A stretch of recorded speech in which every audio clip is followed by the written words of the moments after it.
ಸರ್ಕಾರಿ ವಿವಿಗಳ ಹೈಜಾಕ್ಗೆ ಶಿಕ್ಷಣ ಮಾಫಿಯಾದ mega sketch. ಕುಲಪತಿಗಳ ಕುರ್ಚಿಯನ್ನೇ ಖಾಸಗಿಯವರ ಪಾಲು ಮಾಡುವುದಕ್ಕೆ ಬಿಗ್ ಡೀಲ್ ಇದ್ದಂತೆ ಕಾಣಿಸ್ತಾ ಇದೆ.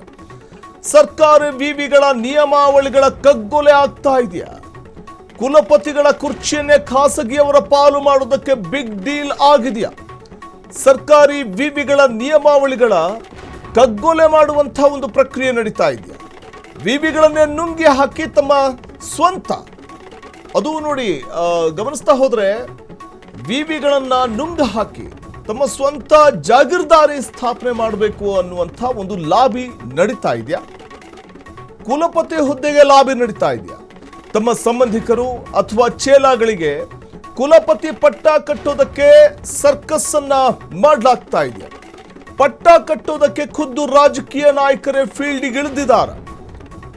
ಖಾಸಗಿ ಕಾಲೇಜುಗಳ ಪ್ರಾಧ್ಯಾಪಕರನ್ನ ಕುಲಪತಿ ಮಾಡಲು ಭಾರಿ ಸ್ಕೆಚ್ ನಡೀತಾ ಇದೆ. ಸರ್ಕಾರಿ ನಿಯಮಾವಳಿಗಳನ್ನ ಗಾಳಿಗೆ ತೂರಿ ಸಂಬಂಧಿಕರಿಗೆ ಮಣೆ ಹಾಕುವಂತಹ ಒಂದು ಪ್ರಕ್ರಿಯೆಗೆ ಮುಂದಾಗಲಾಗ್ತಾ ಇದೆ. ಇದು ಸರ್ಕಾರಿ ವಿವಿಗಳ ಬಿಗ್ ಸ್ಕೆಚ್ ಇರುವಂಥದ್ದು. ಖಾಸಗಿ ಕುಲಪತಿಗಳನ್ನು ಅಂದ್ರೆ ನೋಡಿ, ಅಲ್ಲಿ ಖಾಸಗಿ ಕಣ್ಣು ಇದ್ದು ಸರ್ಕಾರಿ ವಿವಿಗಳ ಮೇಲೆ ಕುಲಪತಿ ಹುದ್ದೆಗೆ ಲಾಬಿ ನಡೆಸುವಂಥ ಒಂದು ಪ್ರಕ್ರಿಯೆ ನಡೀತಾ ಇದೆ. ರಾಜ್ಯದ ವಿವಿಗಳಲ್ಲಿ ಕುಲಪತಿಗಳ ನೇಮಕಾತಿಗೆ ಬಿಗ್ ಫೈಟ್ ಶುರುವಾಗಿದೆ. ಕೋಟಿ ಕೋಟಿ ಕೊಳ್ಳೆ ಹೊಡೆಯೋದಕ್ಕೆ ನಡೀತಾ ಇದೆಯಾ ಕುರ್ಚಿ ಗಿಮಿಕ್? ಸರ್ಕಾರಿ ಹುದ್ದೆಗೆ ಖಾಸಗಿ ಕಾಲೇಜುಗಳ ಉಪನ್ಯಾಸಕರು ಯಾಕೆ ಸ್ವಾಮಿ? PG PhD ಸೀಟ್ಗಳನ್ನು ಅಕ್ರಮವಾಗಿ ಮಾರಿ ಕೋಟಿ ಕೋಟಿ ಕೊಳ್ಳೆ ಹೊಡೆಯುವಂಥದ್ದ? ಟೆಂಡರ್ ನಿಯಮಗಳನ್ನು ಉಲ್ಲಂಘನೆ ಮಾಡಿ ಕಮಿಷನ್ ದಂಧೆಗೆ ಪ್ಲಾನ್ ಮಾಡಲಾಗ್ತಿದೆಯಾ? ಯಾವುದೇ ಕೇಸ್ ಬಿದ್ದರೂ ಸೇವಾ ಪುಸ್ತಕಕ್ಕೆ ಸೇರೋದಿಲ್ಲ ಅನ್ನೋ ಭಂಡ ಧೈರ್ಯನ? ಇದೇ ಒಂದು ಕಾರಣಕ್ಕೆ ಖಾಸಗಿಯವರಿಗೆ ಮಣೆ ಹಾಕ್ತಾ ಇದ್ದಾರೆ. ಕೋಟಿ ಕೋಟಿ ಕೊಳ್ಳೆ ಹೊಡೆಯೋದಕ್ಕೆ ನಡೀತಾ ಇರುವಂಥದ್ದ ಇದು.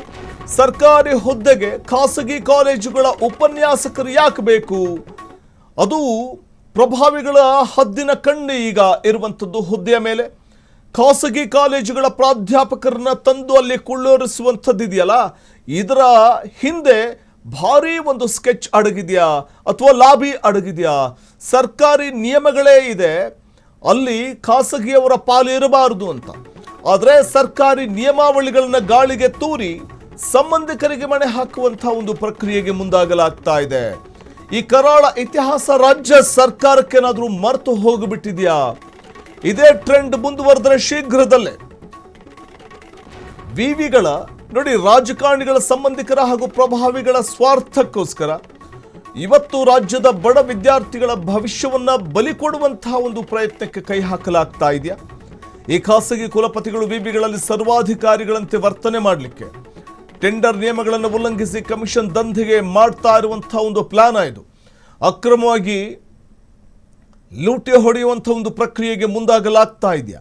ಈ ಕರಾಳ ಇತಿಹಾಸ ರಾಜ್ಯ ಸರ್ಕಾರಕ್ಕೆ ಗೊತ್ತಿಲ್ವಾ? ಮುಖ್ಯಮಂತ್ರಿ DK ಶಿವಕುಮಾರ್ ಅವರಿಗೆ ಈ ಕರಾಳ ಇತಿಹಾಸದ ಅರಿವು ಇಲ್ವಾ? ಖಂಡಿತ ಇದೆ. ಕೋಟಿ ಕೋಟಿ ಕೊಳ್ಳೆ ಹೊಡೆಯೋದಕ್ಕೆ ನಡೀತಾ ಇರುವಂಥ ಕುರ್ಚಿ ಗಿಮಿಕ್ ಅನ್ನುವಂಥದ್ದು ರಾಜ್ಯ ಸರ್ಕಾರಕ್ಕೆ ಗೊತ್ತಿದೆ. ಸರ್ಕಾರಿ ಹುದ್ದೆಗೆ ಖಾಸಗಿ ಕಾಲೇಜುಗಳ ಉಪನ್ಯಾಸಕರು ಯಾಕೆ ಬೇಕು? PG PhD ಸೀಟ್ಗಳನ್ನು ಅಕ್ರಮವಾಗಿ ಮಾರಿ ಕೋಟಿ ಕೋಟಿ ಕೊಳ್ಳೆ ಹೊಡೆಯುವಂಥ ಒಂದು ಪ್ರಕ್ರಿಯೆಗೆ ಹಾದಿ ಮಾಡಿಕೊಟ್ಟಂತಾಗುತ್ತಲ್ಲ. ಬಡ ವಿದ್ಯಾರ್ಥಿಗಳಿಗೆ ದ್ರೋಹ ಮಾಡುವುದು, ಇದು ವಿವಿಗಳಿಗೆ ಬೀಗ ಹಾಕುವಂತ ಹುನ್ನಾರ ಅನ್ನುವಂಥ ಮಾತು ಕೇಳಿಬರ್ತಾ ಇದೆ. ವಿವಿಗಳ ಉಳಿವಿಗೆ ಕೂಡಲೇ ಖಡಕ್ ಎಂಟ್ರಿ ಕೊಡ್ತಾರ ಗವರ್ನರ್. ಈ ಅಕ್ರಮ ಲಾಬಿಗೆ ಬ್ರೇಕ್ ಹಾಕ್ತಾರ ರಾಜ್ಯಪಾಲರು. ಸರ್ಕಾರಿ ಪ್ರಾಧ್ಯಾಪಕರಿಗಷ್ಟೇ ಕುಲಪತಿ ಹುದ್ದೆ ಮೀಸಲಿಡುತ್ತಾ ಸರ್ಕಾರ. ಶಿಕ್ಷಣ ವ್ಯವಸ್ಥೆಯನ್ನು ಜೀವಂತವಾಗಿ ಉಳಿಸೋದಕ್ಕೆ ದಿಟ್ಟ ಹೆಜ್ಜೆಯನ್ನ ಸರ್ಕಾರ ಅಥವಾ ಮುಖ್ಯಮಂತ್ರಿ DK ಶಿವಕುಮಾರ್ ಇಡ್ತಾರ, ಅಥವಾ ಪ್ರಭಾವಿಗಳ ಕೈಗೊಂಬೆ ಆಗುತ್ತಾ ರಾಜ್ಯ ಸರ್ಕಾರ? ಇಡೀ ಉನ್ನತ ಶಿಕ್ಷಣ ವ್ಯವಸ್ಥೆಯನ್ನ ಮಣ್ಣು ಪಾಲು ಮಾಡಲಾಗತ್ತಾ? ಮುಖ್ಯಮಂತ್ರಿಗಳೇ, ಈ ಮಸಿ ನಿಮಗೆ ಮೆತ್ತಿಕೊಳ್ಳುವ ಮುನ್ನ ಎಚ್ಚರ ವಹಿಸಿ. ಬಡ ವಿದ್ಯಾರ್ಥಿಗಳಿಗೆ ದ್ರೋಹ ಆಗುತ್ತೆ. ರಾಜ್ಯಪಾಲರ ಅಂಗಳದಲ್ಲಿ ರಾಜ್ಯದ ಸರ್ಕಾರಿ ವಿವಿಗಳ ಭವಿಷ್ಯ ಅಡಗಿದ್ದು, ವಿವಿಗಳ ಉಳಿವಿಗೆ ಕೂಡಲೇ ಖಡಕ್ ಎಂಟ್ರಿ ಕೊಡ್ತಾರ ಗವರ್ನರ್ ಅವರು. ಸರ್ಕಾರಿ ಪ್ರಾಧ್ಯಾಪಕರಿಗಷ್ಟೇ ಕುಲಪತಿ ಹುದ್ದೆ ಮೀಸಲಿಡುತ್ತಾ ಸರ್ಕಾರ ಅಥವಾ ಖಾಸಗಿಯವರ ಪಾಲು ಮಾಡುತ್ತಾ? ಇಡೀ ಉನ್ನತ ಶಿಕ್ಷಣ ವ್ಯವಸ್ಥೆಯನ್ನ ಮಣ್ಣು ಪಾಲು ಮಾಡುವಂತಹ ಪ್ರಯತ್ನಗಳಾಗ್ತಾ ಇದೆ. ಮುಖ್ಯಮಂತ್ರಿಗಳೇ, ಈ ಮಸಿ ನಿಮಗೆ ಮೆತ್ತಿಕೊಳ್ಳುವ ಮುನ್ನ ಎಚ್ಚರ ವಹಿಸಿ. ಈ ಅಕ್ರಮ ಲಾಬಿಗೆ ಬ್ರೇಕ್ ಹಾಕಬೇಕಾಗುತ್ತೆ ರಾಜ್ಯ ಸರ್ಕಾರ, ಅಥವಾ ರಾಜ್ಯಪಾಲರು ಇಲ್ಲಿ ಮಧ್ಯ ಪ್ರವೇಶ ಮಾಡ್ತಾರ? ವಿವಿಗಳ ಉಳಿವಿಗೆ ಕೂಡಲೇ ಖಡಕ್ ಎಂಟ್ರಿ ಕೊಡ್ತಾರ ರಾಜ್ಯಪಾಲರು? ಫ್ರೀಡಂ ಟಿವಿಯ ಮಾಸ್ಟರ್ ಎಕ್ಸ್ಕ್ಲೂಸಿವ್. ಸರ್ಕಾರಿ ವಿವಿಗಳ ಮೇಲೆ ಶಿಕ್ಷಣ ಮಾಫಿಯಾದ ಕಣ್ಣು ನೆಟ್ಟಿದ್ದು ಬಡ ವಿದ್ಯಾರ್ಥಿಗಳಿಗೆ ದ್ರೋಹ ಬಗೆಯುವಂತಹ ಒಂದು ಕೆಲಸ ಆಗ್ತಾ ಇದೆಯಾ ಅನ್ನುವಂಥ ಪ್ರಶ್ನೆ ಉದ್ಭವ ಆಗುತ್ತೆ. ಸರ್ಕಾರಿ ನಿಯಮಾವಳಿ ಗಾಳಿಗೆ ತೂರಿ ಇದೆಂಥ ಕೆಲಸ ಇದು? ಸರ್ಕಾರಿ ವಿವಿಗಳ ಮೇಲೆ ಖಾಸಗಿ ಕಣ್ಣಿನ ಲಾಬಿ ವಕ್ರ ದೃಷ್ಟಿಯನ್ನು ಬೀರ್ತಾ ಇರುವಂಥದ್ದು. ಇದು ಫ್ರೀಡಂ ಟಿವಿಯ ಮಾಸ್ಟರ್ ಎಕ್ಸ್ಕ್ಲೂಸಿವ್ ಸುದ್ದಿ. ಪ್ರಭಾವಿಗಳ ಆಟದಿಂದ ಬಡ ವಿದ್ಯಾರ್ಥಿಗಳಿಗೆ ದ್ರೋಹ ಬಗೆಯುವಂಥ ಕೆಲಸ ಆಗ್ತಾ ಇದೆಯಾ? ಈ ಬಗ್ಗೆ ಮತ್ತಷ್ಟು ಮಾಹಿತಿಯನ್ನು ಪಡೆಯೋಣ ನಮ್ಮ ಪ್ರತಿನಿಧಿ ರೋಹನ್ ಅವರಿಂದ. ರೋಹನ್, ಪ್ರಭಾವಿಗಳ ಆಟ ಇದೊಂದು ರೀತಿ ಬಡ ವಿದ್ಯಾರ್ಥಿಗಳಿಗೆ ದ್ರೋಹ ಮಾಡಿದಂತಾಗುತ್ತೆ. ಈ ಸರ್ಕಾರಿ ವಿವಿಗಳಿಗೆ ಬೀಗ ಹಾಕುವಂಥ ಹುನ್ನಾರನ ಈ ಪ್ರಯತ್ನ, ಅಂದರೆ ಪ್ರಮುಖವಾಗಿ ಈ ಬಿಗ್ ಡೀಲ್ ಅನ್ನ ಬಯಲಿಗೆಳೆಯುವಂಥ ಒಂದು ಪ್ರಯತ್ನ ಕೂಡ ನಾವು ಫ್ರೀಡಂ ಟಿವಿಯ ಮೂಲಕ, ನಮ್ಮ ಚಾನೆಲ್ ಮೂಲಕ ನಾವು ಮಾಡ್ತಾ ಇರುವಂಥದ್ದು. ಅಂದರೆ ಈ ಶಿಕ್ಷಣ ಸಂಸ್ಥೆಗಳು, ಖಾಸಗಿ ಶಿಕ್ಷಣ ಸಂಸ್ಥೆಗಳ ಕಡೆಯವರಿಗೆ ಮಣೆ ಹಾಕೋದಕ್ಕೆ ತೆರೆಮರೆಯಲ್ಲಿ ನಡೀತಾ ಇರುವಂತಹ ಆ ಮೆಗಾ ಸ್ಕೆಚ್ ಯಾರದ್ದು ಅಂತ? ಎಸ್ ವಸಂತ್, ಏನು ಈಗ ಸರ್ಕಾರಿ ವಿದ್ಯಾಲಯಗಳ ಕೂಡ ಈಗಾಗಲೇ ನಡೀತಾ ಇರುವಂತಹ ಮೆಗಾ ಸ್ಕೆಚ್ ಏನಿದೆ, ಇದು ರಾಜ್ಯದ ಸರ್ಕಾರಿ ವಿವಿಗಳ ಕುಲಪತಿ ನೇಮಕಾತಿ ವಿಚಾರ ಇದೀಗ ರಾಜ್ಯದಲ್ಲಿ ವಿವಾದಕ್ಕೆ ಕೂಡ ಕಾರಣವಾಗಿರುವಂತದ್ದು. ಇದು ಕುಲಪತಿ ಕುರ್ಚಿಯನ್ನು ಕೂಡ ಈಗ ಖಾಸಗಿ ವಲಯದ ಒಂದು ಪ್ರಭಾವಿಗಳಿಗೆ ಪಾಲಾಗ್ತಾ ಇರುವಂತಹ ತೆರೆಮರೆಯಲ್ಲಿ ಈಗ ದೊಡ್ಡ ಮಟ್ಟದ ಕೂಡ ಪ್ರಯತ್ನ ನಡೀತಾ ಇದೆ ಅಂತ ಹೇಳ್ಬೋದು. ಇನ್ನು ಕುರ್ಚಿಗಾಗಿ ಕೋಟಿ ಏನಾದ್ರೂ ಲಾಭಿ ಏನಾದ್ರೂ ನಡೀತಾ ಇದೆಯಾ, ಅಥವಾ ಸರ್ಕಾರಿ ವಿವಿಗಳಲ್ಲಿ ನಡೀತಾ ಇರ್ತಕ್ಕಂಥ ಕೆಲವಿಷ್ಟು ಆಡಳಿತದ ಮೇಲೆ ಹಿಡಿತ ಸಾಧಿಸೋಕೋಸ್ಕರ ಕೆಲವು ಖಾಸಗಿ ಒಂದು ಲಾಬಿಗಳಲ್ಲಿ ಕೂಡ ಈಗಾಗಲೇ ಸಕ್ರಿಯರಾಗಿರುವಂತಹ ಕೆಲವೊಂದಿಷ್ಟು ಆರೋಪಗಳು ಕೇಳಿ ಬರ್ತಾ ಇರುವಂತದ್ದು. ಇನ್ನು ಕೆಲವೊಂದಿಷ್ಟು ರೂಲ್ಸ್ ಗಳನ್ನ ಸೈಡಿಗೆ ಸರಿಸಿ ತಮ್ಮ ಆಪ್ತರು ಮತ್ತು ಸಂಬಂಧಿಕ ಹಾಗೂ ಬೆಂಬಲಿಗರಿಗೆ ಉನ್ನತ ಹುದ್ದೆ ಕೊಡಿಸುವ ಒಂದು ಪ್ರಯತ್ನ ನಡೀತಾ ಇದೆ ಅಂತ ಅನುಮಾನಗಳು ಕೂಡ ಈಗಾಗಲೇ ವ್ಯಕ್ತವಾಗ್ತಾ ಇದೆ.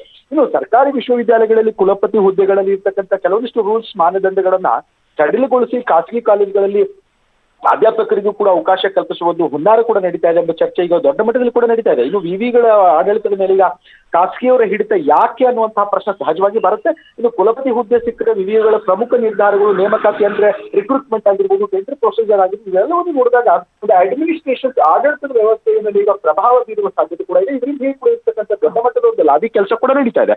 ಹೀಗಾಗಿ ಬಡ ವಿದ್ಯಾರ್ಥಿಗಳ ಭವಿಷ್ಯಕ್ಕೆ ದೊಡ್ಡ ಹೊಡೆತ ಬೀಳ್ತದೆ. ಸರ್ಕಾರಿ ಒಂದು ವಿವಿಗಳಲ್ಲಿ ನಡೆಸಿರ್ತಕ್ಕಂಥ ಕೆಲವಿಷ್ಟು ದುರ್ಬಲಗೊಂಡು ನೇರವಾಗಿ ಪರಿಣಾಮ ಬೀರುತ್ತದೆ. ಮುಂದಿನ ದಿನಗಳಲ್ಲಿ ಕೂಡ ಈಗ ವಿದ್ಯಾರ್ಥಿಗಳ ಮೇಲೆ ಕೂಡ ಪರಿಣಾಮ ಬೀರುವಂತಹ ಆತಂಕ ಕೂಡ ಇದೆ. ಹೀಗಾಗಿ ರಾಜ್ಯದಲ್ಲಿ ಕೂಡ ಈ ಪ್ರಭಾವದಿಂದ ಕೂಡ ನಡೀತಾ ಇರುವಂತಹ ನೇಮಕ ಇದಕ್ಕೂ ಕೂಡ ಪ್ರಭಾವಿಗಳ ಒಂದು ವ್ಯಕ್ತಿಗಳ ಒಂದು ಒತ್ತಡ ಮತ್ತು ಶಿಫಾರಸುಗಳನ್ನು ನೋಡಿದ್ರೆ ಇದಕ್ಕೂ ಕೂಡ ಇನ್ನು ವೈಯಕ್ತಿಕ ಲಾಭಕ್ಕೋಸ್ಕರ ಕುಲಪತಿ ಹುದ್ದೆಗಳನ್ನ ಎಲ್ಲ ಕಡೆ ಮಾಡಿಕೊಳ್ಳುವಂತ ಪರಿಸ್ಥಿತಿ ಕೂಡ ಬಂದ್ರ ಅನ್ನುವಂತಹ ಪ್ರಶ್ನೆ ಮತ್ತೆ. ಇನ್ನು ರಾಜ್ಯಪಾಲರ ಅಂಗಳಕ್ಕೂ ಕೂಡ ಸರ್ಕಾರಿ ಇದು ಒಂದು ಏನಿದೆ, ವಿಶ್ವವಿದ್ಯಾಲಯಗಳಲ್ಲಿ ಕೆಲವೊಂದಿಷ್ಟು ಘನತೆ ಉಳಿಸಬೇಕು, ರಾಜ್ಯಪಾಲರು ಮತ್ತು ತಮ್ಮ ಸರ್ಕಾರ ಯಾವ ಕ್ರಮ ಕೈಗೊಳ್ಳುತ್ತೆ ಅನ್ನುವಂಥದ್ದನ್ನ ಕುತೂಹಲಕಾರಿ ಹೇಗೆ ಕಾದು ನೋಡಬೇಕಿದೆ ವಸಂತ್. ರೋಹನ್, ಈಗ ಅರ್ಹ ಸರ್ಕಾರಿ ಪ್ರಾಧ್ಯಾಪಕರು ಇವ್ರ ಕಣ್ಣಿಗೆ ಕಾಣಿಸ್ತಾ ಇಲ್ವಾ ಅಂತ, ಅಂದ್ರೆ ಅವರೆಲ್ಲರನ್ನೂ ಕೂಡ ಕಡೆಗಣಿಸಿ ರಾಜಕಾರಣಿಗಳು ತಮ್ಮ ಚೇಲಾಗಳು ಮತ್ತು ಸಂಬಂಧಿಕರಿಗೆ ಕುಲಪತಿ ಪಟ್ಟ ಕಟ್ಟುವುದಕ್ಕೆ ಫೀಲ್ಡ್ಗಿಳಿಯುವಂಥದ್ದು ಇದೆಯಲ್ಲ, ಇದು ನಾಚಿಕೆಗೇಡಿನ ಸಂಗತಿ. ಇದೊಂದು ರೀತಿಯಲ್ಲಿ ಶಿಕ್ಷಣ ವ್ಯವಸ್ಥೆಯ ಕಗ್ಗೊಲೆ ಅಲ್ವೇ ರೋಹನ್? ಖಂಡಿತ. ಏನಂತಂದ್ರೆ ಕುರ್ಚಿಯ ಕುಲಪತಿಯಾಗಿ ಈಗ ಕೋಟಿ ಲಾಭಿ ಅಂತ ಯಾಕಂದ್ರೆ ಸರ್ಕಾರ ಮಟ್ಟದಲ್ಲಿ ಕೆಲವೊಂದಿಷ್ಟು ಪ್ರಭಾವಿಗಳು ಒತ್ತಡ ಹೇರಿ ತಮ್ಮ ಒಂದು ಆಪ್ತರಿಗೆ ಲಾಭಿ ಮಾಡಿಕೊಡುವಂತಹ ಉದ್ದೇಶದಿಂದಲೇ ಕೂಡ ಈ ರೀತಿಯ ಒಂದು ಹೈಜಾಕ್ ವ್ಯವಸ್ಥೆ ನಡೀತಾ ಇದೆ ಅನ್ನುವಂತಹ ಆರೋಪ ಇದೆ. ಈ ಆರೋಪವನ್ನು ಕೇಳಿ ಬಂದಂತ ಸಂದರ್ಭದಲ್ಲಿ ಈಗ ಸಾಕಷ್ಟು ಒಂದು ಕುರ್ಚಿಗಳ ಕೆಲವೊಂದಿಷ್ಟು ದೊಡ್ಡ ಮಟ್ಟದಲ್ಲಿ ಕೋಟಿ ಲಾಭ ನಡೆಯುತ್ತೆ. ಇಂತಹ ಒಂದು ಅಡ್ಮಿನಿಸ್ಟ್ರೇಷನ್ ಹಿಡಿತ ಸಾಧಿಸೋಕ್ಕೋಸ್ಕರ ಅಂತಂದ್ರೆ ಹಿಡಿತದಲ್ಲಿ ಇಟ್ಕೊಂಡು ತಮ್ಮ ಲಾಭ ತಮ್ಮ ಕೆಲಸಗಳನ್ನ ಮಾಡಿಕೊಳ್ಳೋಕ್ಕೋಸ್ಕರ ಸಕ್ರಿಯವಾಗಿ ಕೂಡ ನಡೀತಾ ಇರುವಂತಹ ಅಲ್ಲ. ಇದು ನಿಜಕ್ಕೂ ಕೂಡ ಇದು ನಿಯಮ ರೂಲ್ಸ್ ಗಳನ್ನ ಎಲ್ಲೊಂದ್ ಕಡೆ ಗಾಳಿಗೆ ತೂರ್ಬೋದು. ಯಾಕಂತಂದ್ರೆ ಮುಂದಿನ ದಿನಗಳಲ್ಲಿ ಇಂತಹ ಒಂದು ಖಾಸಗಿ ವ್ಯಕ್ತಿಗಳಿಗೆ ಕೊಡುವಂತಹ ಏನಾದ್ರೂ ಆಯ್ತು ಅಂತಂದ್ರೆ ಅದು ಯಾಕಂತಂದ್ರೆ ಮುಂದಿನ ದಿನಗಳಲ್ಲಿ ಕೆಲವೊಂದಿಷ್ಟು ಸಾರ್ವಜನಿಕರು ಕೋರ್ಟಿಗೆ ಹೋಗುವಂತಹ ಸಹಜವಾಗಿ ಬಂದೇ ಬರುತ್ತೆ. PLI ಅರ್ಜಿಗಳು ಕೂಡ ಸಹಜವಾಗಿ ಹಾಕ್ತಾರೆ. ಯಾಕಂತಂದ್ರೆ ಸರ್ಕಾರ ಇಂತಹ ಮಟ್ಟದಲ್ಲಿರುವಂತಹ ವಿಧಿ ನಿಯಮಗಳನ್ನ ಕತ್ತರಿ ಹಾಕಿದ್ದು ನಿಜಕ್ಕೂ ಕೂಡ ದೊಡ್ಡ ಮಟ್ಟದ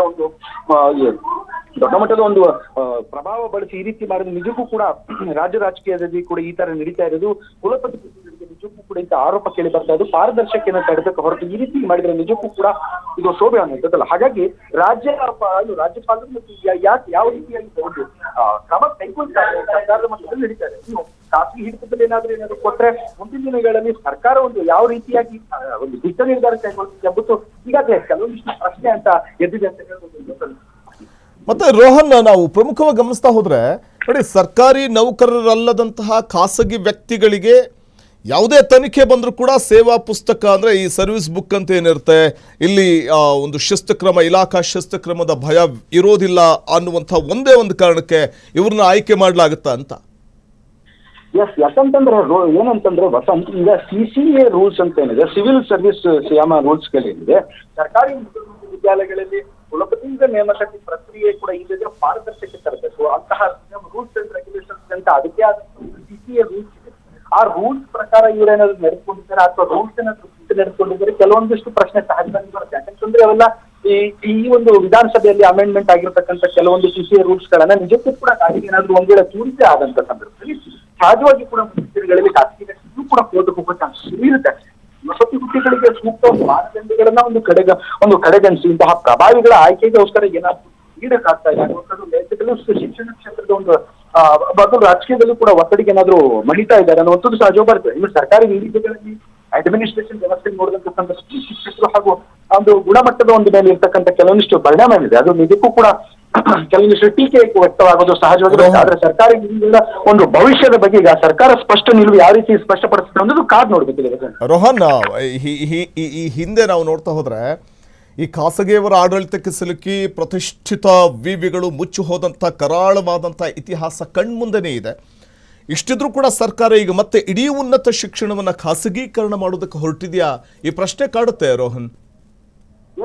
ಪ್ರೈವೇಟೈಸೇಷನ್ ಮಾಡೋದ್ರಿಂದ ಕೆಲವೊಂದಿಷ್ಟು ಲಾಭ ಗಳಿಸುವ ಒಂದು ನಿಟ್ಟಿನಲ್ಲೂ ಕೂಡ ಸಹಜವಾಗಿ ಇದು ಒಂದು ಬುದ್ಧಿ ಇರುತ್ತೆ. ಹಾಗಾಗಿ ಇಲ್ಲಿ ಪಾರದರ್ಶಕತೆ ತರಬೇಕು ಮತ್ತು ಅರ್ಹತೆ ಇರತಕ್ಕಂತಹ ಕೆಲವೊಂದಿಷ್ಟು ಮಾನದಂಡಗಳಿರುತ್ತೆ, ಕೆಲವೊಂದಿಷ್ಟು ಅವನ್ನೆಲ್ಲ ಬದಿಗೆ ಒತ್ತಿ ಈ ರೀತಿಯಾಗಿ ಪ್ರಭಾವಿಗೆ ಒಂದು ಮಣೆ ಹಾಕ್ತಾ ಇದ್ದಾರೆ ಅನ್ನುವಂಥದ್ದು ಇದು ನಿಜಕ್ಕೂ ಕೂಡ ದೊಡ್ಡ ಮಟ್ಟದಲ್ಲಿ ಕೂಡ ಇದು ಆರೋಪ. ಯಾಕಂತಂದ್ರೆ ಕುಲಪತಿ ಹುದ್ದೆ ಅಂತಹ ಮಹತ್ವ ಸ್ಥಾನ ಪಡೆದುಕೊಂಡಿರ್ತಕ್ಕಂಥ ಕೆಲವೊಂದಿಷ್ಟು ಪೊಲಿಟಿಕಲ್ ಏನಾದ್ರು ಇದೆಯಲ್ಲ, ಪೊಲಿಟಿಕಲ್ ಕೆಲವೊಂದಿಷ್ಟು ಶಿಫಾರಸುಗಳಿದೆಯಲ್ಲ, ಅವೆಲ್ಲ ನೋಡಿದಂತ ಸಂದರ್ಭದಲ್ಲಿ ಕೆಲವೊಂದಿಷ್ಟು ಇಂಟರ್ನಲ್ ಕೂಡ ನಡೆದಿರುತ್ತೆ. ಹೀಗಾಗಿ ಕೆಲವೊಂದು ವಿವಿಗಳಲ್ಲಿ ಕೂಡ ಸ್ವಾಯತ್ತ ಮತ್ತು ಶಿಕ್ಷಣ ಗುಣಮಟ್ಟದ ಮೇಲೆ ಈಗ ಪರಿಣಾಮ ಬೀರುತ್ತೆ. ಯಾಕಂತಂದ್ರೆ ಇಷ್ಟು ದೊಡ್ಡ ಮಟ್ಟದ ರೂಲ್ಸ್ ರೆಗ್ಯುಲೇಷನ್ಸ್ ಇದೆ, ಇಂತಹ ಒಂದು ಕಾನೂನುಗಳಿದೆ ರಾಜ್ಯದಲ್ಲಿ, ಇಂತಹ ಒಂದು ಇವನ್ನೆಲ್ಲವನ್ನೂ ಇಟ್ಕೊಂಡು ಈಗ ಪ್ರೈವೇಟೈಸೇಷನ್ ಮಾಡೋಕೆ ಟೆಂಡರ್ ಪ್ರಕ್ರಿಯೆ ಮುಖಾಂತರ ಮಾಡಕ್ ಹೋಗ್ತಾ ಇದ್ರೆ ಅಂತಂದ್ರೆ ಖಾಸಗೀಕರಣ ಮಾಡ್ತಾ ಇದ್ದಾರೆ ಅಂತಂದ್ರೆ ಇದು ಪರಿಣಾಮ ಬೀರುವಂತಹ ಸಹಜವಾಗಿ ಪರಿಣಾಮ ಬೀರುತ್ತೆ. ಸರ್ಕಾರ ತೆಗೆದುಕೊಳ್ಳುವಂತೆ ಸರ್ಕಾರನೂ ಕೂಡ ಈಗ ಈ ಏನು ಟೀಕೆಗೂ ಕೂಡ ಕಾರಣವಾಗುತ್ತೆ. ಯಾಕಂತಂದ್ರೆ ವಿದ್ಯಾರ್ಥಿಗಳ ಭವಿಷ್ಯಕ್ಕೆ ಇಂತಹ ವಿಚಾರಕ್ಕೆ ಸಂಬಂಧಪಟ್ಟಂತೆ ರಾಜಕೀಯದಲ್ಲಿ ಕೆಲವೊಂದಿಷ್ಟು ಪಾಲಿಟಿಕ್ಸ್ ಹಸ್ತಕ್ಷೇಪ ಇಲ್ಲದೆ ಅರ್ಹತೆ ಇಲ್ಲದಂತಹ ಅನುಭವ ಆಧಾರದ ಮೇಲೆ ಕೆಲವೊಂದಿಷ್ಟು ನೇಮಕಾತಿ ನಡೆಯೋದೇ ಇಲ್ಲ. ಹಾಗಾಗಿ